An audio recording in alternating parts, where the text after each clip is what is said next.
नमस्कार दोस्तों, मैं डॉक्टर अनिल कुशवाहा आज आपके लिए लेकर आए हैं जो चर्चा का विषय हमारा है। वो चर्चा का विषय क्या है? तो आज हमने आप इससे पहले जो क्लास ली थी, हम बात कर रहे थे प्रकाश संश्लेषण की या फोटोसिंथेसिस की। फोटोसिंथेसिस की चर्चा कर रहे थे और इसके आपको फोटोसिंथेसिस के दो पार्ट आपको मिल चुके हैं, पार्ट फर्स्ट और पार्ट सेकेंड। पार्ट फर्स्ट और पार्ट सेकेंड। पार्ट फर्स्ट में हम विभिन्न प्रकार के जैसे कि क्लोरोफिल है, कैरोटीनॉइड्स है, जेंथोफिल है आदि की चर्चा कर चुके हैं, फाइकोबिलिन्स की चर्चा कर चुके हैं, जो टीजीटी और आपके पीजीटी और इसके अलावा जीआईसी, इसके अलावा एलटी, इसके अलावा असिस्टेंट प्रोफेसर बॉटनी आदि में क्वेश्चन ढेर सारे बने हैं। और तो उन बेस को लेकर देखा था कि वहाँ से क्वेश्चन काफ़ी बनते हैं फोटोसिंथेसिस से। फिजियोलॉजी में सबसे महत्वपूर्ण चैप्टर जो है होता है वो है फोटोसिंथेसिस, जहाँ से ढेर सारे क्वेश्चन बने हैं। आप देखेंगे, आप थोड़ा सा पीछे चलेंगे तो वो एलटी के एग्जाम में भी बना, टीजीटी पीजीटी में सब में फोटोसिंथेसिस क्वेश्चन बने हैं और असिस्टेंट प्रोफेसर में भी क्वेश्चन। और बड़ी खुशी की बात है कि हमारे परिवार के लगभग 5 से 6 सदस्य असिस्टेंट प्रोफेसर बॉटनी और जूलॉजी में असिस्टेंट प्रोफेसर के इंटरव्यू के लिए उनको कॉल आई है। उनको ढेर सारी शुभकामनाएं। और ये आज वीडियो मैं चाह रहा हूँ कि ये आज वीडियो यूट्यूब पर भी डाउनलोड कर देंगे, यूट्यूब पर भी जाएगी, क्योंकि जो भी वीडियो हैं सारी ऐप पर हमारी चलती हैं। हमारा जो डॉक्टर नोट्स बायोलॉजी का ऐप है, सारी क्लासें वहाँ चलती हैं। मगर चूंकि यूट्यूब इनएक्टिव ना हो, इसलिए आज ये ऐप की जो क्लास है ये यूट्यूब पर भी जाएगी। जो मित्र हमें ऐप पर देख रहे हैं वो यूट्यूब पर भी देख सकते हैं। और आप अगर हमसे जुड़ना चाहते हैं, अगर आप तैयारी कर रहे हैं, तो हम आपको अपना परफॉर्मेंस भी बता दें कि डॉक्टर नोट्स एक परिवार की तरह कार्य करता है। ये कोचिंग संस्थान नहीं है। और यहाँ रात्रि में आपके साथ डिस्कशन भी हम करते हैं, रात्रि में 9 से 10 के बीच में। और यहाँ नोट्स, प्रैक्टिस, डिस्कशन और इसके अलावा आपका ग्रुप डिस्कशन सब अवेलेबल रहता है और 24 घंटे चलता रहता है डिस्कशन। तो हमारी उपलब्धता 8 से 9 बजे होती है। और आपने देखा था कि जो टीजीटी में 2021 के रिजल्ट की बात करें तो 70 प्लस मित्र टीजीटी बायोलॉजी में सिलेक्ट हुए इस परिवार के। और पीजीटी की बात करें तो 40 प्लस मित्र हमारे सिलेक्ट हुए थे इंटरव्यू के लिए, उसमें 15 प्लस मित्र हमारे सिलेक्ट हुए फाइनली पीजीटी में। और 2016 की अगर टीजीटी की बात करें तो लगभग 40 प्लस के आसपास मित्र सिलेक्ट हैं। इसके अलावा जीआईसी में तो मुझे लगता है 200 से कम तो होंगे नहीं जो जीआईसी प्री में सिलेक्ट हैं। इसके अलावा हमारे कम से कम 50 मित्र, लगभग 50 मित्र हमारे जो सिलेक्टेड हैं वो आश्रम पद्धति में सिलेक्टेड हैं। इसके अलावा असिस्टेंट प्रोफेसर का रिजल्ट आया तो लगभग 10 से 15 मित्र हमारे ऐसे हैं जो उसमें इंटरव्यू की उनको कॉल है। तो ये हमारा परफॉर्मेंस है। देखिए, हम लोग एक परिवार की तरह कार्य करते हैं और बेटर चीज़ें आपको मिलती हैं। अगर जुड़ना चाहते हैं तो doctor notes biology app download कर लें। हमारे परिवार की मेंबरशिप जो है 899 रुपये है। और ये 899 जैसे पे करेंगे वैसे ही जो हमारी क्लासेस हैं और जो हमारे टेलीग्राम के प्राइवेट चैनल हैं सबके लिंक भी दिए हैं और क्लासेस ऐप पर चलती हैं। आप जुड़िए, तुरंत जुड़िए। किसी भी समस्या के लिए हमें कॉल कर सकते हैं 9452 920 508 पे, या आप टेलीग्राम या व्हाट्सएप पे मैसेज कर सकते हैं किसी भी जानकारी के लिए। चलो शुरू करते हैं। अच्छा, हम यहाँ जो क्वेश्चन बनता है उसकी बात कर लें। तो क्वेश्चन क्या बनता है उसको भी देख लेते हैं। थोड़ा सा ये हटा दें।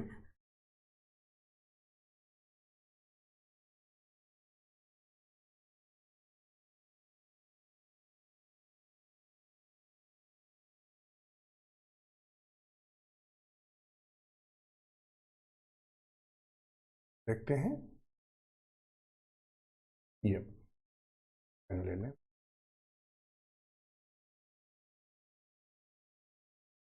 तो डार्क रिएक्शन क्या होती है? देखिए, हमने बताया था कि जो प्रकाश संश्लेषण होता है, प्रकाश जो संश्लेषण होता है, संश्लेषण जो होता है, हमने बताया था कि प्रकाश संश्लेषण प्रायः कैसे होता है। तो वो दो चरणों में होता है। एक होता है लाइट रिएक्शन और दूसरा कौन सा रिएक्शन होता है? तो दूसरा रिएक्शन होता है डार्क रिएक्शन।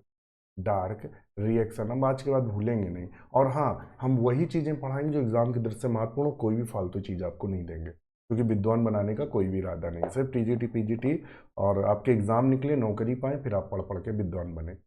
अच्छा, तो डार्क रिएक्शन, लाइट रिएक्शन हमने बता दिया था, लाइट रिएक्शन को हिल रिएक्शन बोलते हैं। क्या बोलते हैं? हिल रिएक्शन बोलते हैं, जिसमें फोटोलाइसिस ऑफ वाटर, जल का टूटना होता है। इसके अलावा एटीपी और एनएडीपी का उद्भव होता है, और जिसमें हमने फोटोफास्फोराइलेशन बताया था, जिसमें साइक्लिक और नॉन साइक्लिक फोटोफास्फोराइलेशन बताया था आपको। साइक्लिक फोटोफास्फोराइलेशन क्या होता है, नॉन साइक्लिक फोटोफास्फोराइलेशन क्या होता है, इसकी भी हमने चर्चा आपसे की थी। इसमें कितने इलेक्ट्रॉन होते हैं ये आप हमारे ऐप पर जाकर देखेंगे, दूसरे नंबर के वीडियो पे बताइए।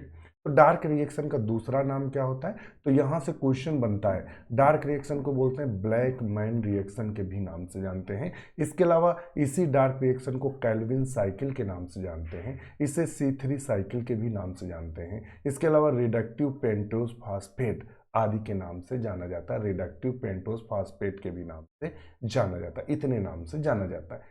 फिर आता है कि यह जो डार्क रिएक्शन है, या जो काली जो क्रिया है, या बोल सकते हैं अंधेले में जो क्रिया होती है, ये होती कहाँ है? तो found in stroma, very very important, कई बार टीजीटी पीजीटी में क्वेश्चन पूछा गया। डार्क रिएक्शन पूछ सकता है, या कैल्विन साइकिल या C3 साइकिल पाई कहाँ जाती है?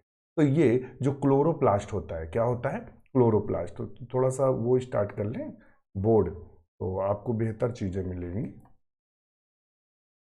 क्योंकि बोर्ड में कुछ समझाना रहता है, वो एक्चुअली पहले से नोट्स बनाए जाते हैं आपके लिए, सिलेक्टिव नोट 5-5, 6-6 किताबें पढ़ के। एक वीडियो आप जो देख रहे हैं उसके पीछे 2-3 घंटे की, 4 घंटे की मेहनत होती है, और आपका एग्ज़ाम में भी चीज़ें फंसें भी, ऐसा नहीं कि नहीं बस पढ़ाए जा रहे हैं पढ़ाए जा रहे हैं, तो ऐसा भी नहीं है। तो एग्ज़ाम में चीज़ें फंसें, उस बेस को भी क्लियर किया जाता है। तो ये बोर्ड में हमने आपको तो बताया था, ये कर लेते हैं। हाँ, तो हम आपको बता क्या रहे थे यहाँ? तो हम बता रहे थे कि क्लोरोप्लास्ट क्या होता है। तो क्लोरोप्लास्ट आप तो जानते हैं, इस तरह की जो संरचना होती है, ये ऐसी डबल संरचना आपने देखी, ऐसे क्लोरोप्लास्ट जो बनाते हैं, ये ऐसे और ये ऐसे, ये रफली बना रहे हैं भाई, ये हमारा मान लेते हैं क्लोरोप्लास्ट है।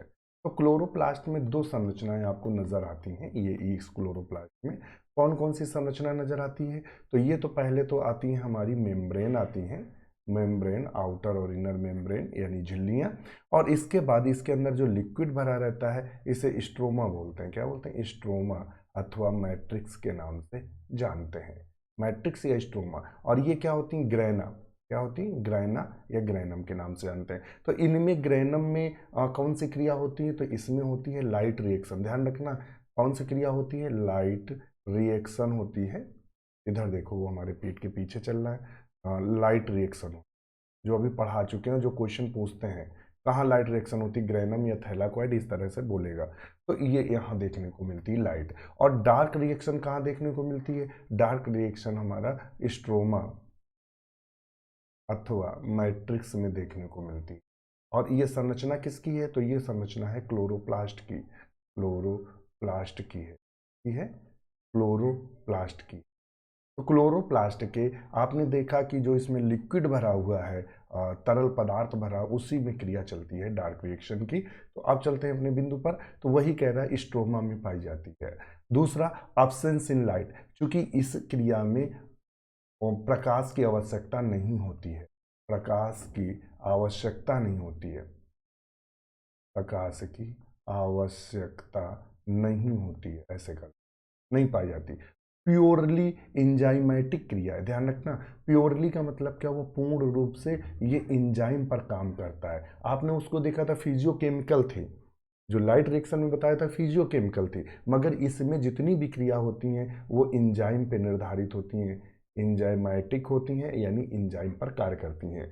दूसरा, radio active tracer technique use की गई। इसके लिए कौन सी तकनीक यूज की? तो ये पूछता है कि डार्क रिएक्शन में कौन तकनीक यूज की? रेडियो एक्टिव ट्रेसर तकनीक यूज की गई थी। और रेडियो एक्टिव ट्रेसर तकनीक का मतलब है कि कोई आइसोटोप लेते हैं रेडियो एक्टिव और वो बॉडी से गुजारते हैं, तो वो पता चलता है कहाँ से कहाँ से कहाँ से होकर जा रहा है, और ये किस रूप में बॉडी से बाहर आ रहा है।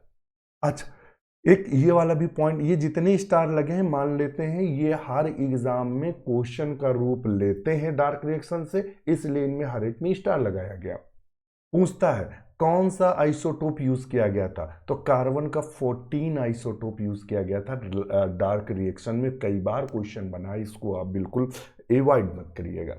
कई बार क्वेश्चन बना है। कौन सा आइसोटोप यूज करते हैं? तो कार्बन का 14 यानी 14, और पूछ देता है कार्बन की हाफ लाइफ कितनी होती है, तो 5720 होती है। अर्ध आयु बोलते हैं इसको, आपने केमिस्ट्री में पढ़ा होगा अर्ध आयु के क्वेश्चन अर्ध आयु बोलते हैं। तो अर्ध आयु कार्बन कितना होता है? 5720। और using chromatography and auto radiography, कहता है इसमें इस तकनीक की खोज में, इस तकनीक के प्रयोगों में कौन कौन सी तकनीक यूज हुई, तो इस डार्क रिएक्शन के लिए क्रोमेटोग्राफी और ऑटो रेडियोग्राफी दोनों तकनीकों का प्रयोग किया गया। वेरी वेरी इंपॉर्टेंट, ध्यान रखिएगा, पूछ देगा कौन कौन सी तकनीक का प्रयोग किया गया। तो क्रोमेटोग्राफी यूज की गई, और क्या यूज किया गया? तो ऑटो रेडियोग्राफी भी यूज की गई। STD material very very 110% important है, कई बार एग्जाम में देखने को मिला। पूछता है कि एग्जाम्पल जनरली अगर पूछ दे कि प्रकाश संश्लेषण में क्लेडोफोरा भी यूज किया गया था, जो कि हमने लाइट रिएक्शन में आपको बताया था। डार्क रिएक्शन में कौन यूज किया गया? तो क्लोरेला और सेंडेस्मस, वेरी वेरी इंपॉर्टेंट, कई बार आप TGT PGT even assistant professor में ये क्वेश्चन आपको मिला है। पूछता है कौन सा वो एल्गी यूज किया गया, तो क्लोरेला और सेंडेस्मस दोनों यूज किए गए हैं। क्लोरेला नहीं दिया होगा तो सेंडेस्मस दिया होगा, ध्यान रखिएगा। तो दोनों यूज किए गए। अब dark reaction operate in different photosynthetic organism through 3 different ways. Very, आज के भूलेंगे नहीं, बहुत सरल फॉर्म में है कि जो डार्क रिएक्शन होता है तो विभिन्न जीवों में अलग अलग चक्रों के रूप में पाया जाता है। विभिन्न जीवों में अलग अलग जातियों में अलग अलग चक्रों के रूप में पाया जाता है। तो इस प्रकार से इसके 3 चक्र देखने को मिलते हैं। एक तो पूछते हैं C3 साइकिल, और दूसरा है C4 साइकिल, और तीसरा है कैम साइकिल। इस तरह डार्क रिएक्शन, ध्यान रखना, डार्क रिएक्शन के कितने रूप देखने को मिले? 3 रूप, एक तो C3 चक्र, एक C4 चक्र, एक कैम साइकिल। तो इस तरह डार्क रिएक्शन के हमें 3 चरण देखने को मिले, यानी 3 रूप, जो अलग अलग जीवों में हमें ये तीनों रूप दिखाई देते हैं प्रायः। अच्छा, अब आता है यहाँ, तो हम पहला हेडिंग ले लेते हैं C3 चक्र या C3 साइकिल क्या होती है। तो पहला ही क्वेश्चन C3 साइकिल से जो पहला क्वेश्चन पूछ देते हैं वो यही आता है, और स्टार लगने का मतलब है कि इनको रटना है, रट्टा लगाना है, बार बार रट्टा लगाना है, एग्जाम में क्वेश्चन दिखेगा, इस बेट पे स्टार लगाते हैं हम। तो फर्स्ट स्टेबल कंपाउंड पूछता है C3 साइकिल का पहला स्टेबल कंपाउंड कौन सा है, बताइए। कि C3 साइकिल का पहला स्टेबल कंपाउंड पूछ देगा तो आप क्या बताएंगे कि पहला स्टेबल कंपाउंड कौन सा है C3 चक्र का? तो C3 चक्र का पहला स्टेबल कंपाउंड है 3PGA। 3PGA या PGA ऐसे तो लिखा रहता है, phosphoglyceric acid, first stable compound. और ये 3PGA का मतलब है ये 3 कार्बन वाला होता है। कितने कार्बन उसमें होते हैं? 3 कार्बन, इसीलिए से C3। It has 3 carbon compound known as C3 cycle. चूंकि पहला स्टेबल कंपाउंड पूछता है अक्सर कौन है, तो 3PGA, 3 फास्फोग्लिसरिक एसिड, और इसका कहता है it has 3 carbon compound known as the C3 cycle. क्योंकि पहला 3 कार्बन वाला कंपाउंड, इसीलिए इसे C3 चक्र के नाम से जानते हैं। फिर दूसरा क्वेश्चन अक्सर इस चक्र से पूछते हैं, क्या पूछते हैं? पूछता है C3 साइकिल में प्राइमरी CO2 एक्सेप्टर कौन होता है? Very very important. Primary carbon dioxide को कौन एक्सेप्ट करता है C3 चक्र में? तो ध्यान रखना RuBP दिया रहेगा, यानी रिबुलोज बाइफास्फेट या रिबुलोज डाइफास्फेट, दोनों का मतलब एक है। तो इसका पहला इलेक्ट्रॉन एक्सेप्टर RuBP था। यह असिस्टेंट प्रोफेसर बॉटनी में क्वेश्चन पूछा गया है, ये क्वेश्चन PGT में आया है कई बार। कौन होता है? पूछ देता C3 साइकिल में CO2 एक्सेप्टर कौन होता है, आप लगाएंगे RuBP। एंजाइम RuBP कार्बोक्सिलेज, जिसे हम क्या बोलते हैं? रोबिस्को का फुल फॉर्म होता है एंजाइम RuBP कार्बोक्सिलेज। अभी आपको यहाँ हमारे पीछे दिख रहा होगा, अब यहाँ देख लीजिएगा। हम बता रहे थे RuBP और RuDP प्राइमरी CO2 एक्सेप्टर है, और एंजाइम जो है एंजाइम RuBP कार्बोक्सिलेज, जिसको हम रोबिस्को बोलते हैं, ये एंजाइम काम करता है। कौन काम करता है? Rubisco. 1 glucose completed through 6 Calvin cycle. ध्यान रखिएगा, एक ग्लूकोज बनने में, स्टार लगा है तो महत्ता आप समझ सकते हैं, एक ग्लूकोज बनने में 6 केल्विन साइकिल चलती हैं। मतलब एक ग्लूकोज बनने में, यहां हमने लिखा होगा, ऊपर चलेंगे, पेज पे ही लिखा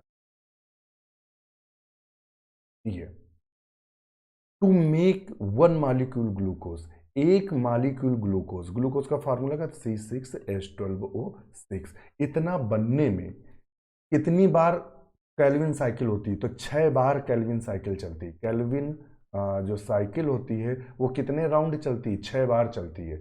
1 2 3 4 5 6, तब कितना बनता है? एक ग्लूकोज का अणु। ध्यान रखिएगा, क्वेश्चन बना है, पूछता है एक ग्लूकोज अणु में केल्विन साइकिल की कितनी चक्र चलते हैं? तो एक ग्लूकोज के अणु बनने में 6 केल्विन साइकिल चलती हैं। कितनी चलती हैं? 6 केल्विन साइकिल चलती हैं। Calvin cycle need, Calvin cycle को कौन किसकी आवश्यकता है? 2 NADPH की। कितनी? 2 NADPH की। और किसकी? 2 H2O टूटते हैं। कितने जल के अणु टूटते हैं? 2 H2O। और क्या बनता है? यूज होता है 3 ATP। अब अगर पूछ दे टोटल कितने, एक ग्लूकोज बनने में कितना होगा, तो भाई एक ग्लूकोज, एक केल्विन साइकिल का इतना दिया है भाई, एक केल्विन साइकिल में 2 NADPH है 3, तो कितना हो जाएगा? 6 बार, एक ग्लूकोज बनने में 6 चक्र चलते हैं, तो 2 छंग 6 दूनी 12, 1 मॉलिक्यूल ग्लूकोज 6 टर्न साइकिल। अब देख लीजिएगा, तो यहाँ कितने होंगे?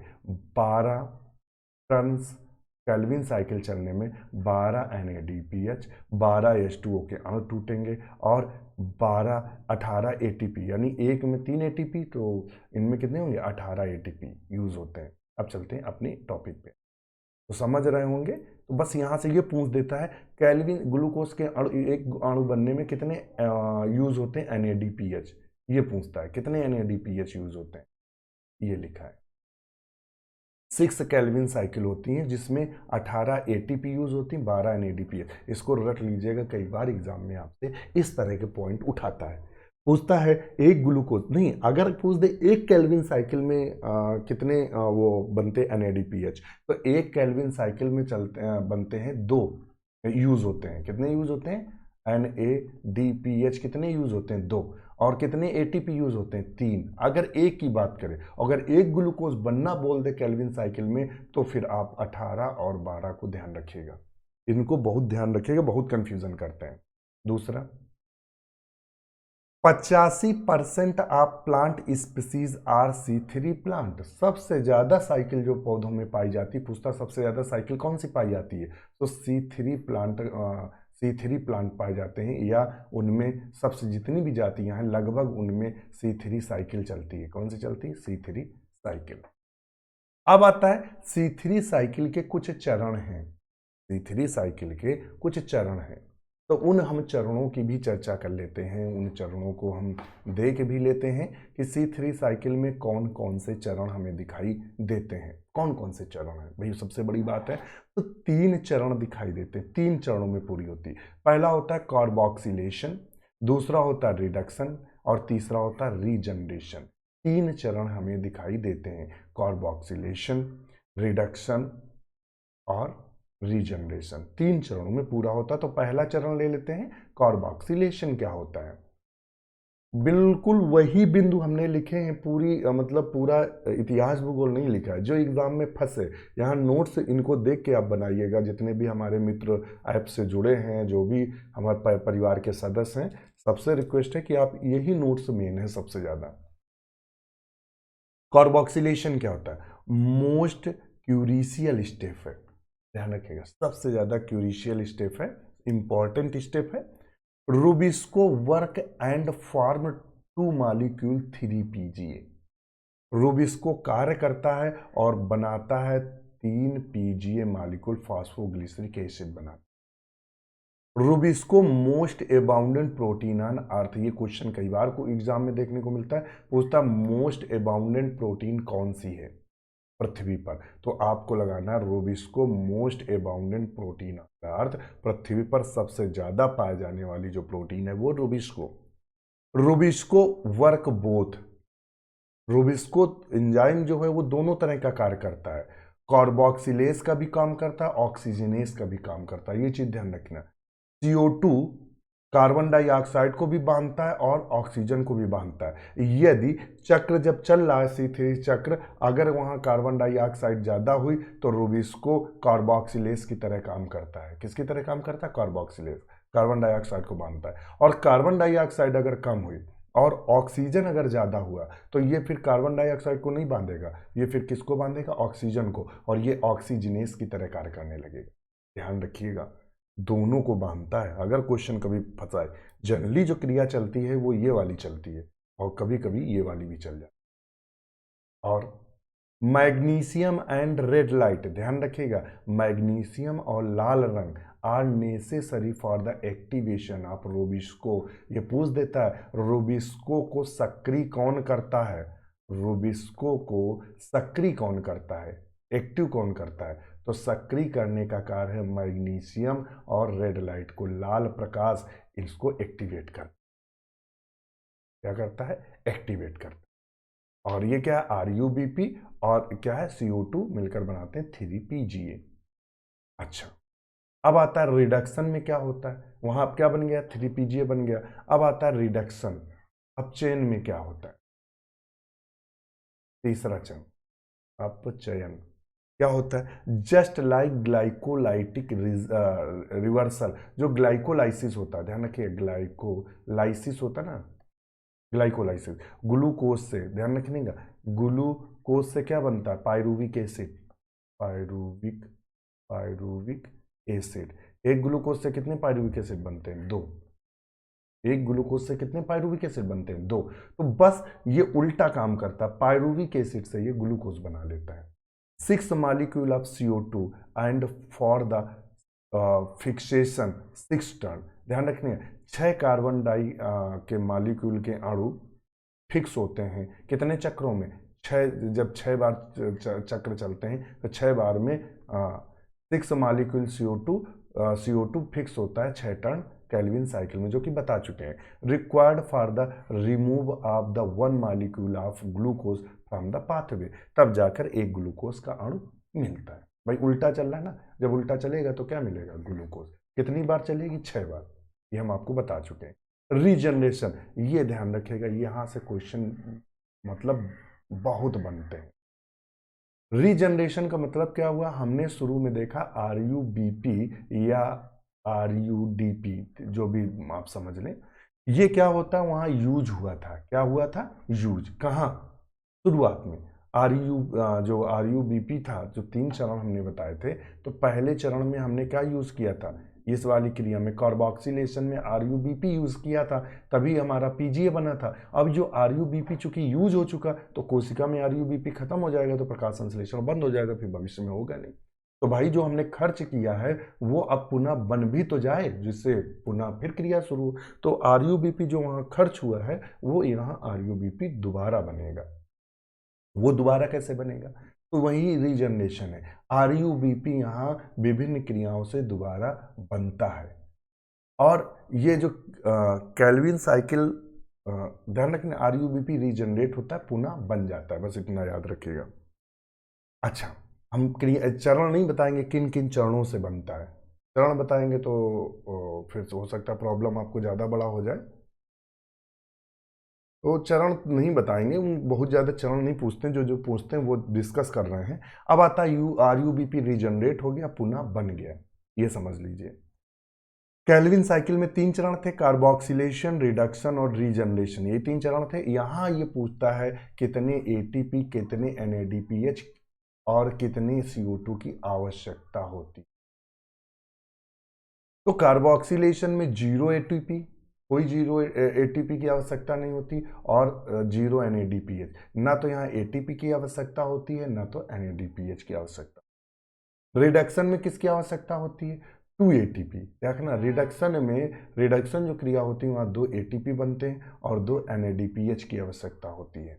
रीजनरेशन में आरयूबीपी के पुनः बनने में एक एटीपी की आवश्यकता होती है, 0 एनएडीपीएच। एनएडीपीएच की आवश्यकता नहीं, केवल एक एटीपी। तो यहीं से क्वेश्चन पूछते हैं कि फोटोसिंथेसिस के रीजनरेशन C3 साइकिल के रीजनरेशन में कितने एटीपी आवश्यकता होती, तो आप आंसर करेंगे एक एटीपी। अगर पूछ दे रिडक्शन में कितने एटीपी यूज होते हैं, तो आप आंसर करेंगे 2 एटीपी। और कितने एनएडीपीएच, 2 एनएडीपीएच। और पूछ दे कार्बोक्सिलेज में कितने एटीपी यूज होते हैं, तो आप 0 को आंसर करें। और एनएडीपीएच पूछ दे कितने, तब भी आप 0 को आंसर करें। ध्यान रखिएगा, ये अपने दिमाग में बिठा लीजिएगा, ये काफ़ी अच्छा महत्वपूर्ण डाटा दिया गया है और सिलेक्टिव है। अब यहाँ देख लेंगे, इनपुट 6 कार्बन डाइऑक्साइड, 18 एटीपी और 12 एनएडीपीएच। तो 6 बार 6 साइकिल, कितनी साइकिल चली, 6 साइकिल। तो निकला क्या, ग्लूकोज का एक अणु निकल आया, ग्लूकोज का एक अणु, 18 एडीपी और 12 एनएडीपीएच। इतना बनता है इस क्रिया के पश्चात। अब आता है C4 पाथवे। टाइम देख लें कितना हो गया, चलो C4 पाथवे आज निपटाई देते हैं, वो लंबा है ना। C4 पाथवे क्या होता है, या C4 साइकिल बोलते हैं, C4 साइकिल या C4 पाथवे बोलते हैं। ये क्या होता है C4 पाथवे, इसे हैच एंड स्लैग पाथवे बोलते हैं। क्या बोलते हैं, हैच एंड स्लैग पाथवे के नाम से जानते हैं। C4 चक्र को इस नाम से प्राय जानते हैं। किस नाम से, तो हमने नाम आपको बताया, हैच एंड स्लैग को। ये होता क्या है, ये कार्य कैसे करता है, C4 साइकिल के भी नाम से इसको जानते हैं। और अल्टरनेटिव पाथवे है, ये CO2 फिक्सेशन का alternative pathway, alternative pathway, hatch और स्लैग पाथ। इसमें क्या होता है, यहां से क्वेश्चन क्या पूछता है, तो पूछ देता है पहला ही पॉइंट। जैसे वहां उसने पूछा C3 में क्या था, 3PGA कंपाउंड था, और यहां से क्वेश्चन बार बार पूछता है कि C4 चक्र में या C4 पाथवे में पहला स्टेबल कंपाउंड कौन सा होता है, तो ऑक्सैलो एस्टिक एसिड होता है, जिसे OAA बोलते हैं, ऑक्सैलो एस्टिक एसिड होता है। पहला स्टेबल कंपाउंड जो होता है C4 पाथवे का, वो होता है हैच एंड स्लैग का oxaloacetic acid. This cycle lack in gymnosperm, ये चक्र किसमें नहीं पाया जाता है, तो ये जिम्नोस्पर्म में नहीं पाया जाता है। इसके अलावा ब्रायोफाइट्स में नहीं पाया जाता है, ना तो शैवाल में पाया जाता है। तो पूछ देता है कि हैचर स्लैक्स किसमें नहीं पाया जाता, तो ये ना तो जिम्नोस्पर्म पाया जाता है, ना ब्रायोफाइट्स एंड एल्गी में। और ये पाया किस में जाता है, तो ये शुगर केन। ये बहुत क्वेश्चन बार बार पूछते हैं, शुगर केन और मेज अक्सर एग्जाम में दिया रहता है। तो ये किस में C4 साइकिल पाई जाती, तो शुगर केन, गन्ने में, मक्के में, सोरघम में, इसके अलावा मतलब जुंडी जिसे बोलते हैं, अमरंथस में, सालसोलिया में और एट्रोप्लेक्स में, इसके अलावा ग्रेमनी कुल में देखने को मिलता है। ग्रेमनी कुल के तो ये पौधे ग्रेमनी कुल में देखने को मिलता है। ये क्वेश्चन जो अब हम आपको दिखाने जा रहे हैं, ये ELT 2018 में क्वेश्चन पूछा था, ये वाला। उसने पूछा था वो पौधा कौन है जिसमें C3 और C4 दोनों चक्र पाए जाते हैं, यही पूछा था, सेम क्वेश्चन था। उसने पूछा था C3 और C4 चक्र प्राय किस में देखने को मिलते हैं जी, ऐसा वो कौन सा पौधा है। जनरली तो हम ये जानते हैं कि 80% जो पौधे होते हैं उसमें C3 चक्र पड़ता है, और जो बकाया पौधे हुए उसमें C4 होता है। परंतु एक पौधा ऐसा भी है, कुछ पौधे ऐसे भी हैं जिनमें C3 और C4 दोनों प्रकार के चक्र चलते हैं। वो पौधे कौन है, तो हैं फ्लेवेरिया, फ्लेवेरिया, पैनिकुलम, अल्टरनाथेरा, एट्रोप्लेक्स। ये ऐसे पौधे हैं जिनमें C3 चक्र भी चलता है, C4 दोनों प्रकार के चक्र। इसके अलावा यूफॉर्बिया में भी दोनों प्रकार चलते हैं, और आंसर में यूफॉर्बिया ही दिया था। वहां क्या दिया था, यूफॉर्बिया आंसर में दिया था, जो कि सही था। तो ये फ्लेवेरिया, पैनिकुलम, अल्टरनेथ्रा, इसके अलावा एट्रिप्लेक्स और यूफॉर्बिया, ये पौधे ऐसे हैं जिनमें C3 चक्र भी चलता है, C4 चक्र भी चलता है। इनमें जो C4 पौधे होते हैं उनमें विशेष प्रकार की एनाटॉमी पाई जाती है, विशेष प्रकार की संरचना पाई जाती है। इस प्रकार की संरचना को क्रैंज एनाटॉमी के नाम से जानते हैं। किसके नाम से जानते हैं? क्रैंज एनाटॉमी के नाम से जानते हैं। और ये क्रैंज एनाटॉमी की खास बात क्या है? टॉलरेट हायर टेम्परेचर, ये ज़्यादा मतलब टेम्परेचर में वर्क करते हैं या ज़्यादा टेम्परेचर के प्रति मतलब अपने आप को बचा के रखते हैं। ज़्यादा टेम्परेचर के प्रति ये मतलब इनको नुकसान नहीं होता ज़्यादा टेम्परेचर से, तो टॉलरेट होते हैं हाई टेम्परेचर पे। Pyruvate phosphate dikinase PPDK a low temperature sensitive enzyme of C4। इसमें कौन सा एंजाइम होता है जो टेम्परेचर सेंसिटिव एंजाइम होता है C4 में? पूछ सकता है। ये अभी तक क्वेश्चन बना नहीं है मगर इन फ्यूचर का कठिन क्वेश्चन पूछ सकता है। तो वो कौन सा होता है? तो वो कौन सा होता है? PPDK, pyruvate phosphate dikinase a low temperature sensitive enzyme in C4। Thus, C4 plants show poor rate of photosynthesis at low temperature। इसीलिए अगर प्रकाश कम होगा, ध्यान रखिएगा, so poor rate photosynthesis in low temperature, sorry यदि टेम्परेचर कम होगा, प्रकाश नहीं, ये तो प्रकाश के अनुपस्थित में हो रहा है, यदि टेम्परेचर कम होगा तो C4 प्लांट फोटोसिंथेसिस कम कर पाते हैं, क्योंकि पायरुवेट फास्फेट डाइकाइनेज टेम्परेचर से सेंसिटिव होता है। हाई टेम्परेचर होता है तो हाई ज़्यादा स्पीड में काम करता है, लो टेम्परेचर होता है तो लो स्पीड में काम करता है। They show the response to the high light intensities. ये क्या करता है? ज़्यादा प्रकाश में वर्क करता है। और ख़ास बात यह है कि यहाँ वाटर जल की हानि बहुत कम होती है।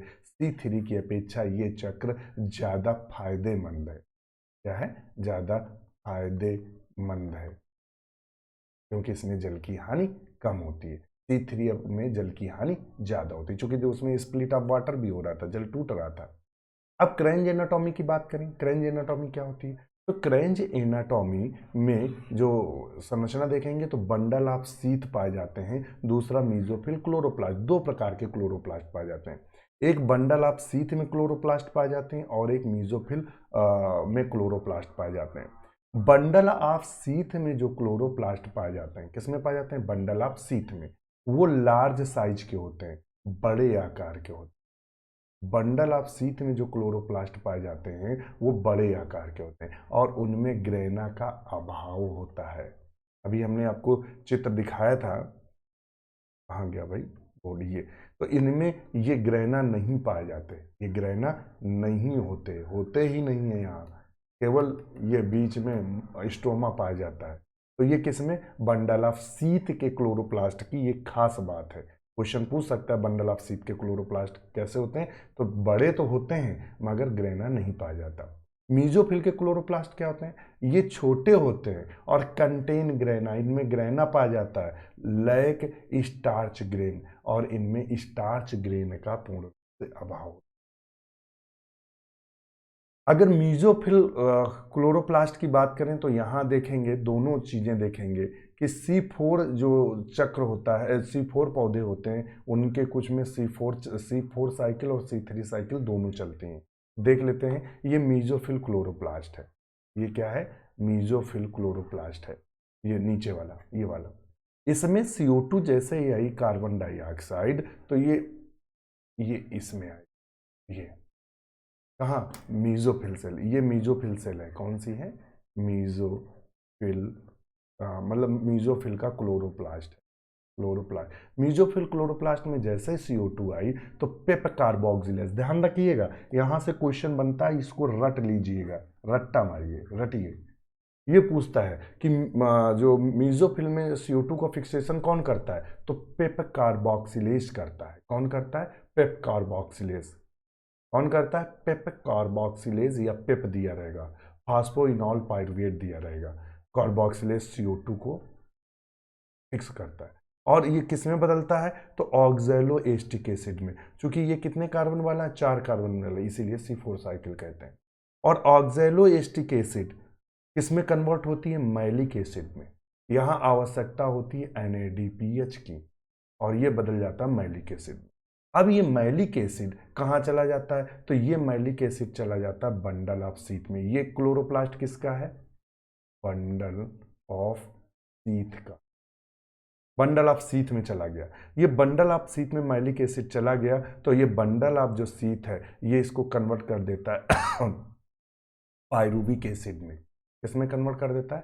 पायरुविक एसिड में कन्वर्ट कर देता है। किसमें कन्वर्ट करता है? Bundle of sheath pyruvic acid में कन्वर्ट कर देता है।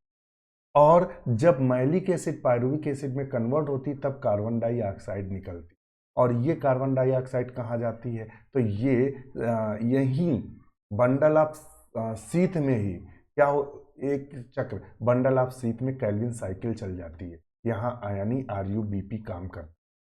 केल्विन साइकिल में कौन काम करता है? RuBp। तो यहाँ बंडल ऑफ सीथ में RuBp काम करता है और मेसोफिल सेल में पेप काम करता है।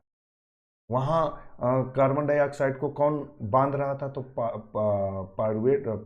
पायरोइनॉल फास्फेट बांध रहा था, और यहाँ कौन बांध रहा? RuBp। तो ये क्वेश्चन बना था, ये हायर एजुकेशन में क्वेश्चन बना था, जो कि हमसे गलत हुआ।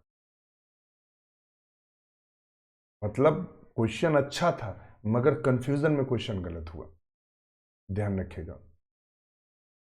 तो यहां ध्यान रखिएगा, यहां अगर पूछ दे कि बंडल ऑफ सीथ में कार्बन डाइऑक्साइड को फिक्स कौन करता है? तो RuBp करता है। किस साइकिल के द्वारा? केल्विन साइकिल में क्या चलता है? RuBp पाया जाता है इसलिए। और ये पायरुविक एसिड जो बंडल ऑफ सीथ की है ये पुनः चली जाती है किसमें? आपके मेसोफिल क्लोरोप्लास्ट में। और पायरुविक एसिड मेसोफिल सेल में जाने के बाद फास्फेट पायरुवेट डाइकाइनेज, जो भी एंजाइम बताया था, जो लाइट के प्रति सेंसिटिव होता है, टेम्परेचर के प्रति, और जैसे हाई टेम्परेचर होता है वैसे फास्फोइनॉल पायरुवेट में बदल जाता है। किस में बदल जाता है? फास्फोइनॉल पायरुवेट में ये प्रायः बदल जाता है। ये किस में बदल जाता है? फास्फोइनॉल पायरुवेट में बदल जाता है, ये फास्फोइनॉल पायरुवेट। और ये फिर फास्फोइनॉल पायरुवेट क्या होता है? कार्बन डाइऑक्साइड आई तो फिर क्रिया करता है, तो ये C4 साइकिल और C3 दोनों तरह के साइकिलों पर काम करता है। और कितना है भाई?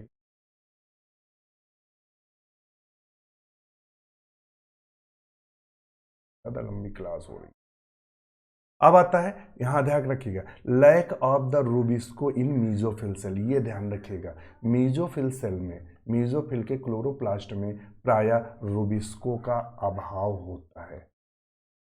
क्या होता है? रूबिस्को का अभाव भी यही हमने बताया। Rubisco found in bundle of sheath, यही हमने बताया। रूबिस्को किस में पाया जाता है? बंडल ऑफ सीथ में पाया जाता है, मेसोफिल। यही क्वेश्चन हायर में पूछा गया था, same to same.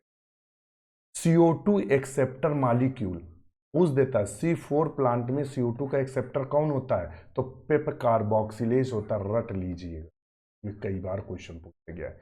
CO2 acceptor molecule कौन सा होता है? तो पेप कार्बोक्सिलेज होता है। इनपुट और आउटपुट, CO2 इनपुट में क्या है? Carbon dioxide. कितनी आवश्यकता पड़ती है? तो 6 कार्बन डाइऑक्साइड की आवश्यकता पड़ती है तो ग्लूकोज बनता है। यहाँ कितनी ATP C4 साइकिल में पूछता है कि C4 साइकिल में कितनी ATP की जरूरत पड़ती है? तो 30 ATP की जरूरत पड़ती है ग्लूकोज बनने। तो ये 30 ATP की जरूरत पड़ी और 12 NADP। तो आपने देखा था कि C3 में यहाँ ATP की आवश्यकता कितनी पड़ी थी? 18, और यहाँ कितनी पड़ी रही? 30, और C4 में 30, और इसमें बकाया NADH जो है वो समान। अच्छा, लैक फोटो रेस्पिरेशन, ध्यान रखना ये क्रिया क्यों अच्छी है? क्योंकि C4 प्लांट में क्या है? फोटो रेस्पिरेशन नहीं पाया जाता। फोटो रेस्पिरेशन यानी प्रकाश श्वसन नहीं पाया जाता है। प्रकाश श्वसन नहीं पाया जाता, ये इनका महत्वपूर्ण गुण है, इसीलिए C3 अच्छे होते हैं। CO2 is not a limiting factor. C4 plant में क्वेश्चन पूछता है कि किस प्रकार के साइकिल में CO2 लिमिटिंग फैक्टर का काम नहीं करता या प्रभावित नहीं करता है? तो C4 प्लांट में CO2 लिमिटिंग फैक्टर काम नहीं करता। इन फाउंड इन मोनोकाट, किन किन मोनोकाट पौधों में पाया जाता है? तो मेज और शुगर केन में पाया जाता है। और अगर पूछ दे कौन कौन से डाइकॉट में पाया जाता है C4 साइकिल, तो एमरैंथस और यूफोर्बिया, ये ऐसे डाइकॉट्स हैं जिनमें C4 साइकिल पाई जाती है। तो इस तरह से आज के लिए इतना रहते हैं। हमने आपको, और कल हम आपको कैम प्लांट के बारे में बताएंगे। कैम प्लांट के बाद कैम प्लांट से भी क्वेश्चन पूछते हैं, और फोटो रेस्पिरेशन के बारे में भी कल ही चर्चा कर लेंगे। और यहाँ से जो जो क्वेश्चन बनते हैं, तो आज के लिए इतना ही। और जितना आपको बताया गया वो बिल्कुल उसी बेस पर ऐसा है, जो फोटोसिंथेसिस की, वो देख के ही पसीने आ जाते हैं। ये साइकिल इधर गई, वो उधर गई, ये इधर गई, वो खुद कन्फ्यूजन, पढ़ें तो पढ़ें क्या। यहाँ हमने अब देखा C3 साइकिल, छोटे से मतलब एक पेज में C3 साइकिल दे दिया, उनका वो मटेरियल हमने बाहर निकाल लिया जो एग्जाम की दृष्टि से महत्वपूर्ण है, वो सब मटेरियल हटा दिया जो एग्जाम की दृष्टि से महत्वपूर्ण नहीं है। इसी के साथ नमस्कार।